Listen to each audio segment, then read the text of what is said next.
Hello guys welcome to my new blog.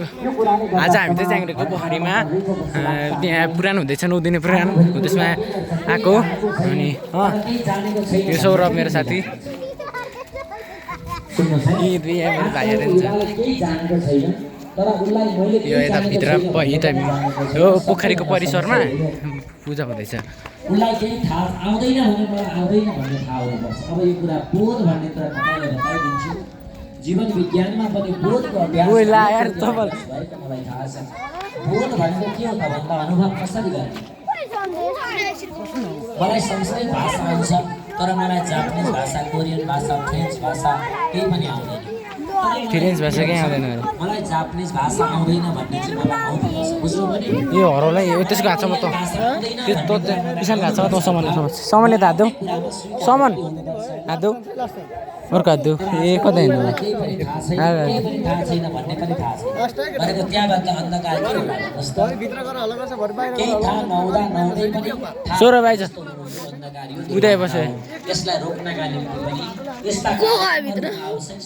उता हो हामी त पछि भएर आएको आयुर्वेद पुराण प्रवचन सत्सङ्ग हुन आवश्यक छ किनकि हिन्दू समाजको कल्पना अब हामीले गर्नु छ। पोखरीभित्र बोकाएर खाइदेऊ। बाबाजी त वैज्ञानिक रहेछन्, यथार्थ आदर्शवादी रहेछ। अब हामी पोखरीभित्र जाँदैछौँ। हिजो त्यो अङ्खोराबाट माथिबाट यही अब हाम्रो च्याङ्ग्रे पोखरीको यस्तो छ हालत। यता चाहिँ यता हाम्रो च्याङ्ग्रे बजार, यता चाहिँ हाम्रो के भन्छ मन्दिर बन्दैछ। यो त स्थायी मन्दिर हो। यो यहाँ बनाउन आदि पुरै सिँगै बाँकी छ तर यहाँ भित्र मण्डपलाई मात्र उ गरी बनाइरहेछ। यता यो अर्को हाम्रो पञ्चकन्या देवी मन्दिर, यता हाम्रो यो के भन्छ पोखरी। अलिक पोखरी चाहिँ तपाईँहरूलाई म राम्ररी देखाउँछु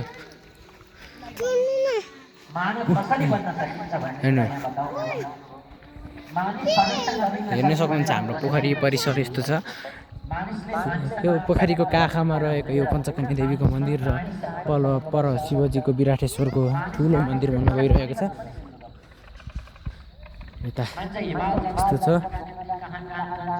उता चाहिँ एउटा पुल छ, अहिले चाहिँ राति त्यो बत्ती बालेको रहेछ, अहिले देखेकै छैन। यता यिनीहरू दुईजनाको पारा अलग छ। यो चाहिँ हाम्रो सौरभ ट्याप्स ओ यी हाम्रो इसान डाका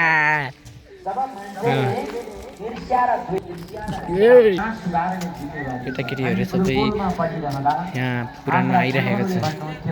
यो चाहिँ हाम्रो किचन।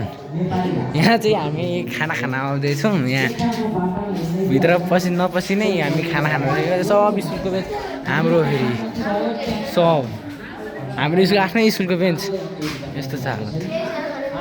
यता यस्तो छ। यो चाहिँ पालिका भवन हो। यता यस्तो छ। यतै पुरा खाइराख्नु भएको छ। यता नि खाइराख्नु भएको छ, यता नि खाइराख्नु भएको छ।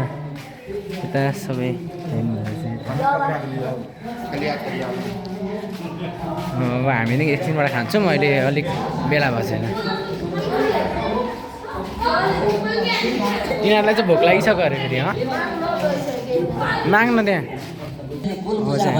कसैले उधौली भनेका छन्। जसले जे भने तापनि हामी हिन्दू, बौद्ध, किराँत, जैन, सनातनीहरूको प्रकृति कृतज्ञता अर्पण गर्ने कुरा हो। अहिले मैले किराँत दर्शनको अध्ययन गरिरहँदा यदि प्रकृतिसँग नजिक रहेछ नि किराँत दर्शन, वेदले जे बताएको हो जसरी भने किराँत दर्शनमा मुद्दुम अनुसार प्रत्यक्ष प्रकृतिसँगको सम्बन्ध रहेछ। हामी पनि त धुप नलगाइकन धरतीमा अग्नि स्थापना पूजा गर्नु पर्यो भने पहिले आगो बालेर धुप लगाउँछौँ कि होइन? अनि त्यो नाग्छौँ। हामीले पनि भाग्दाखेरि त के भन्दा रहेछन् भने पृथ्वी, जल, तेज, वायु, आकाश, ओरका परका, गोठका घरका, डाँडा काँडाले छेकेका, चन्द्र सूर्यले देखेका सबै देवी देवताको उपासना गरेर अनि धुपद्वार गर्ने परम्परा रहेछ। कति राम्रो हाम्रो यो सनातन धर्मभित्रको विज्ञान। म चाहिँ प्रत्यक्ष किरण राई चाहिँ यो सबै मन्दिरको स्थापना सूर्यको पूजा उहाँले गरम भएको हाम्रो पालिकाको हामीले हरेक दिन चुलामा बाल्ने अग्नि देवताको पूजा त्यहाँ गरिन्छ। हामीले हरेक क्षण क्षण श्वास प्रश्वास गरिरहेको वायु देवताको पूजा त्यहाँ हुन्छ भने त्यो जस्तो विज्ञान ठुलो के हुन सक्छ सज्जन?